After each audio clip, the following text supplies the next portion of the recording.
Hello students, welcome to GSC digital. আর আজকের ভিডিওতে প্রথমে আমি আলোচনা করব যে গতকাল 30শে জুলাই ঠিক ভোর 4:54 রাশিয়ার যে কামচাটকা পেনিনসুলা, যেটা স্ক্রিনে আমরা দেখতে পাচ্ছি, এই যে কামচাটকা পেনিনসুলা রয়েছে, যে রেড বল মতো রয়েছে, এই জায়গায় কিন্তু একটা বিধ্বংসী ভূমিকম্প হয় এবং সেই বিধ্বংসী ভূমিকম্পটা সমুদ্রের তলায় প্রায় কিন্তু হচ্ছে 20.7 কিলোমিটার নিচে, যার ম্যাগনিটিউড ছিল 8.8 রিক্টার স্কেলে। এই ভূমিকম্পের ফলে এই কামচাটকা পেনিনসুলা জুড়ে বা এই যে আমাদের পশ্চিম প্রশান্ত মহাসাগর জুড়ে একাধিক জায়গায় কিন্তু একটা সুনামির কিন্তু প্রবল সম্ভাবনা তৈরি হয়েছে।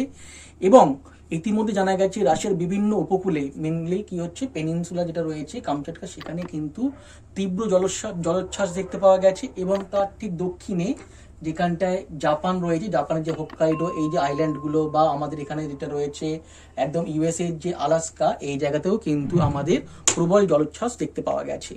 তো এই যে ভূমিকম্পের ফলে যে আমাদের বিভিন্ন জায়গায় সুনামির সতর্কতা জারি হয়েছে, তো তোমাদের কাছে আমি জানতে চাইবো, তোমরা কমেন্ট করে জানাবে যে এখানে এই যে ভূমিকম্পটা হলো, যেটা আমাদের প্যাসিফিক রিং অফ ফায়ারের মধ্যেই পড়ছে, তো এই ভূমিকম্পের মূল কারণটা কি এবং কোন দুটি প্লেটের সংঘর্ষের ফলে এই ভূমিকম্প বা সুনামির সম্ভাবনা তৈরি হয়েছে।